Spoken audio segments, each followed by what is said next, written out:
Hello বন্ধুরা, PD প্রোডিয়েন্স চ্যানেলে আপনাকে স্বাগতম। আশা করি সবাই ভালো আছেন। আজকে আমাদের পঞ্চম ক্লাস। আমরা আজকে কিছু টুলস নিয়ে আলোচনা করব। আমরা সরাসরি ইলাস্ট্রেটরে চলে গেলাম। ইলাস্ট্রেটরে যাওয়ার পরে একটা নতুন ডকুমেন্ট নিলাম, কন্ট্রোল এন চাপ দিলাম। চাপ দেওয়ার পরে এখানে ইচ্ছা মতো একটা ডকুমেন্ট নিয়ে নিলাম। তারপরে আমাদের ডকুমেন্টটা সেট হয়ে গেল। তো এখানে গত পর্বে আমরা দেখেছি পেন টুল, এবার আজকে দেখব আমরা কার্ভেচার টুল কাজ দেখব আমরা এখন। তো আমার কিছু একটা ফাইল আছে, আমি সরাসরি ডেস্কটপে যাই। দুটো ফাইলে আমি ইলাস্ট্রেটরে নিয়ে আসলাম। তো এটা দিয়ে রাখলাম। এটা কন্ট্রোল অল্ট শিফট চাপে ধরে সোজা করে এলাইন করে নিলাম। কন্ট্রোল 2 দিয়ে লক করে দিলাম, অথবা এখানে কন্ট্রোল 2 দিয়ে লক করে দিলাম। লক করে দেওয়ার পরে আমাদের কার্ভেচার টুলস আমরা এখন কাজ দেখব। এখানে আমি এটা ড্রয়িং করব সরাসরি এই কোণ থেকে এই কোণে, তারপরে আবার এইখানে আমরা ফিল কালারটা অফ করে দিলাম।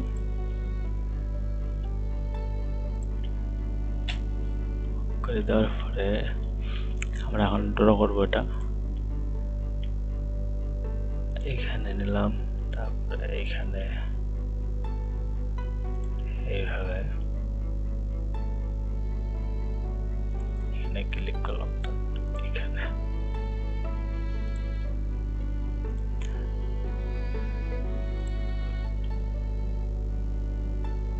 এইভাবে ক্লিক করলাম, তারপরে এখানে মিলাই দিলাম। মিলাই দেওয়ার পরে আমরা যদি সরাসরি এইভাবে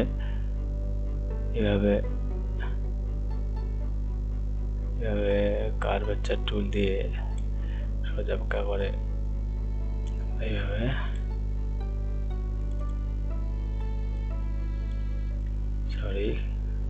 দিয়ে এইভাবে সুন্দর করে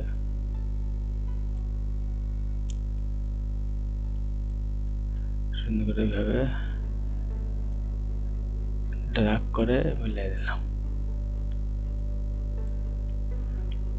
তো এটা আমরা এইভাবে এখানে যদি দুটো ক্লিক করে আমাদের এটা অটোমেটিক প্রায় মিলে যাওয়ার মতো হয়ে যাবে। আমরা এটা ড্র্যাগ করে এইভাবে ক্লিক করে ড্র্যাগ করে এইভাবে মিলিয়ে নেব। এবার এটা এইভাবে ড্র্যাগ করে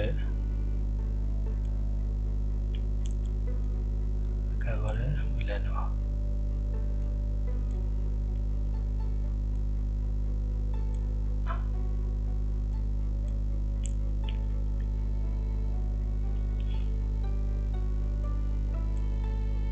ড্র্যাগ করে মিলিয়ে নেব। এখানে ডবল ক্লিক করি, এবার ড্র্যাগ করে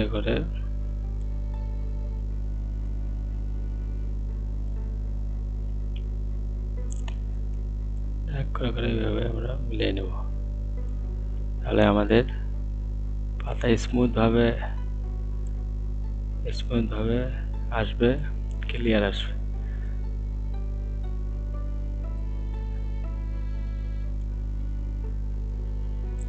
ড্র্যাগ করে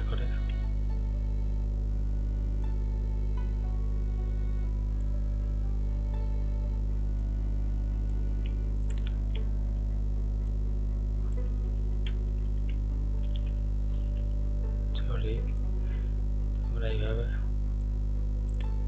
ড্র্যাগ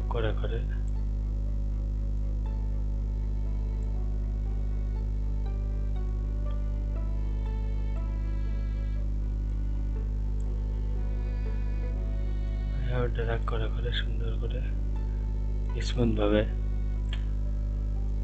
ভাবে কার্ভগুলো বাঁকা করানো যায়।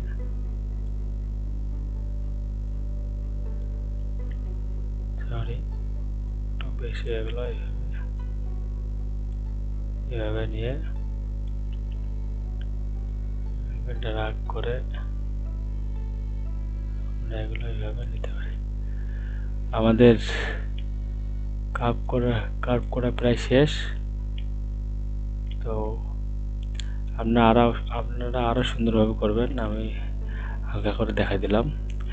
শিফট এক্স চাপে যদি আমি স্ট্রোক থেকে ফিলে নেই, তাহলে আমাদের ডিজাইনটাই এই হয়ে গেল, প্রায় সেম টু সেম হয়ে গেছে। তো কার্ভ টুলের কাজ প্রায় এরকম ধরনের কাজগুলো আমরা সহজেই কার্ভ টুল দিয়ে করতে পারি, তো শেপ বানাতে পারি। তো আমরা যদি এখানে সরাসরি এই শেপ দুটো যদি কার্ভ টুল দিয়ে আঁকার চেষ্টা করি, তাহলে এখানে ক্লিক করি, তারপরে এখানে ক্লিক করি, আমরা সরাসরি এখানে, তারপরে এইখানে, তারপরে এখানে আমাদের অটোমেটিক একটা বৃত্ত, অথবা আমরা যদি এটা স্ট্রোকে নেই, অটোমেটিক একটা গোল বৃত্ত আমাদের এঁকে দিয়ে দেবে। তারপরে এটাও যদি আমরা আঁকি কার্ভেচার টুল দিয়ে, এভাবে তারপরে এখানে,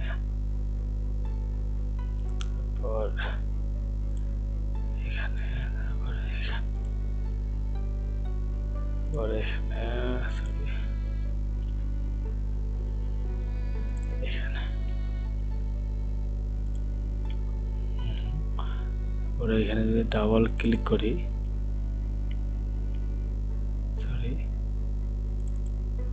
ডাবল ক্লিক করলাম, তারপরে এখানে ডাবল ক্লিক করলাম, তারপরে এখানে ডাবল ক্লিক করলাম। ডাবল ক্লিক করার পরে এই কার্ভ অংশটা যদি আমরা উপরে এইভাবে দেই, তো আমাদের এই শেপটা প্রায় আঁকানো খুব সহজ হয়ে গেল। আপনারা দেখতে পেলেন ডাবল ক্লিক করে। তো কার্ভেচার টুলটি আমাদের শেপ তৈরি করতে অনেক কাজে লাগবে। তো মোটামুটি আমরা কার্ভেচার টুলের কাজ দেখলাম। এবার আমরা ডিলিট করে দিলাম। এবার আমরা দেখব টাইপ টুল। আমরা যদি এখানে টাইপ টুলটা সরাসরি ক্লিক করার পরে ডাইরেক্ট ক্লিক করে আমাদের অটোমেটিক টাইপ মানে লেখা চলে আসবে। তো আমি এটা শিফট অল্টার চাপে ধরে বড় করলাম। তো আমাদের টাইপ টুলটা ক্লিক করলে এখানে অটোমেটিক লেখা চলে আসবে। এটা হচ্ছে টাইপ টুলের সাধারণ নিয়ম। তো এরপরে আমাদের আছে, আমরা এখানে টাইপ টুলটা ক্লিক করার পরে সরাসরি লেখায় ক্লিক দিলে আমাদের টাইপ টুলের এইভাবে অংশ চলে আসবে। তো আমরা এখানে সরাসরি ক্লিক করে যে কোনো লেখা লিখতে পারি, প্যারাগ্রাফ আকারে বা সেন্টেন্স আকারে যে কোনো নাম। তো আমরা এখানে নেম দিয়ে দিলাম। তো এটা টাইপ টুল সিলেক্ট করা অবস্থায় ক্লিক করলে টাইপ টুলে আসবে। এটা আমাদের প্রথম টাইপ টুলের অংশ হলো। তারপরে টাইপ টুলের ভিতরে আমাদের আরও টুলস আছে 5-6টা মতো, আমরা এগুলো এখন জানবো। তো টাইপ টুলের পরে আছে এরিয়া টাইপ টুল।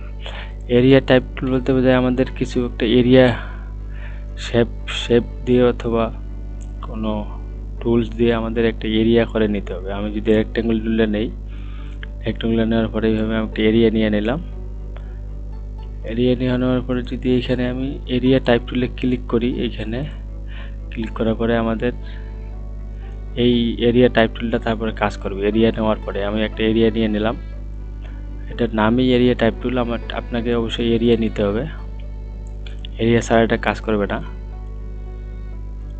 তো আমি এরিয়া নেওয়ার পরে তারপরে এটা কাজ করবে। এখানে আমি এই এরিয়ার ভিতরে যা লেখার মন চাই আমি তাই লিখতে পারবো।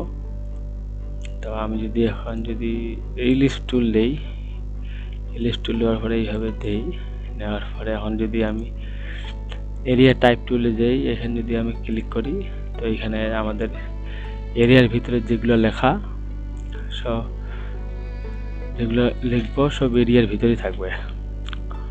কন্ট্রোল এ দিলাম, সরি কন্ট্রোল এ দিয়ে সিলেক্ট করলাম। তারপরে আমার যেগুলো লিখবো সব এরিয়ার ভিতরেই থাকবে। এইটা হচ্ছে এরিয়া টাইপ টুলের কাজ। তো আমরা দেখলাম এরিয়া টাইপ টুলের কাজ। এরপরে দেখবো আমরা type on a path tool. Area type টুল আপনাকে অবশ্যই এরিয়া সিলেক্ট করে কাজ করতে হবে, তাছাড়া এটা কাজ করবে না। এরপরে আমরা দেখব টাইপ অন এ পাথ টুল। এটা অবশ্যই এটা পাথের উপরে ক্লিক করতে হবে। তো আমি যদি পেন টুল দিয়ে এইভাবে আঁকি, আঁকার পরে এইভাবে একটা পাথ নিয়ে নিলাম। আমি ফিল কালারটা বন্ধ করে দিলাম। শুধু একটা ডাইরেক্ট আমার পাথ থাকলো। পাথে থাকার পরে এখানে যদি আমি type on a path click করি, ক্লিক করার পরে যদি আমি এইখানে ক্লিক করি পাথের উপরে, আমার সরাসরি লেখাটা পাথের উপরে চলে আসবে। তখন আমার যদি এখানে চাই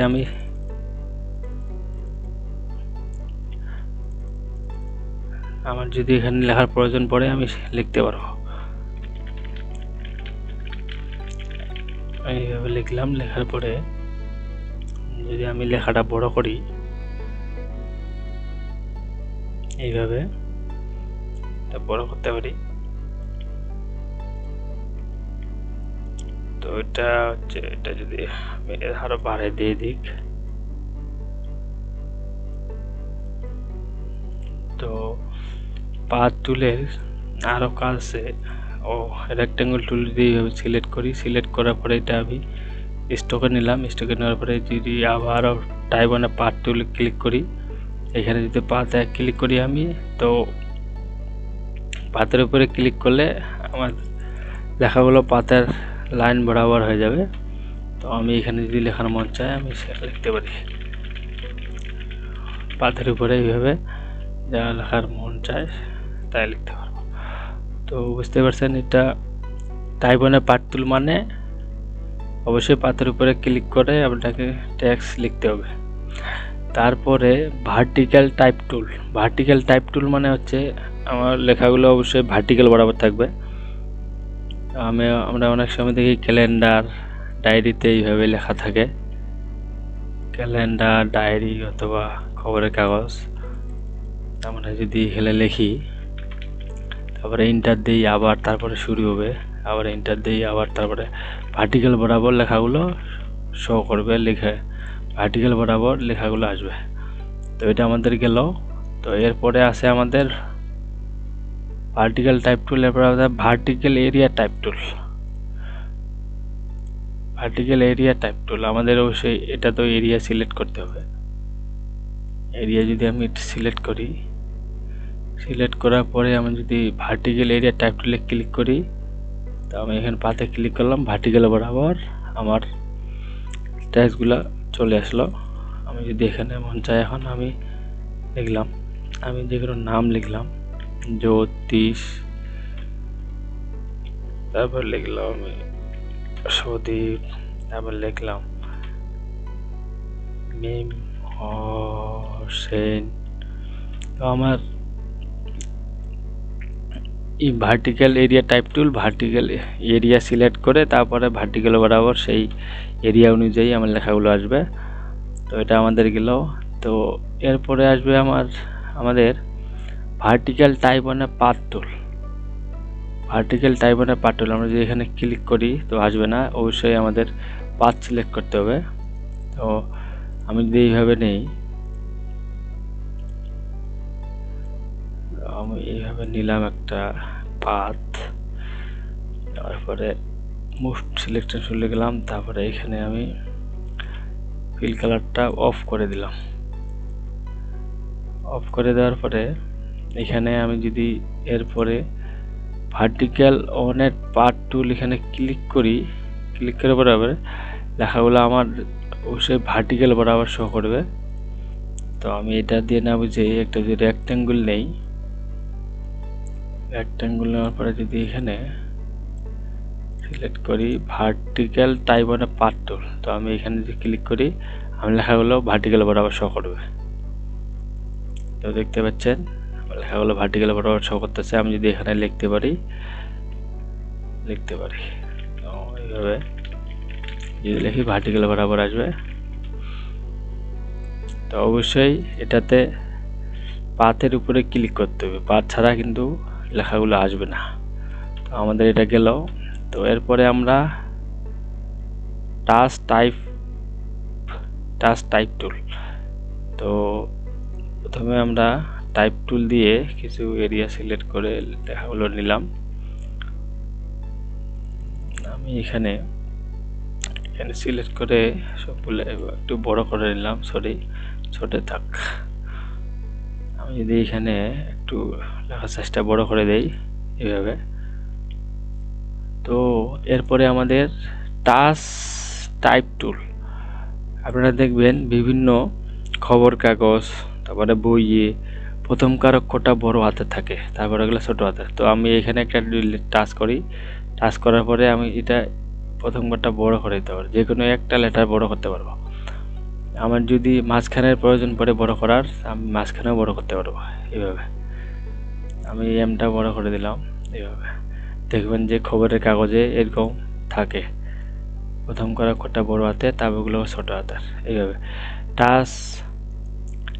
টাচ টাইপ টুলের কাজ একটাই, শুধু যে কোনো একটা লেটার এভাবে বড় করা যায়, বড় করে ডিজাইন বানানো হয়।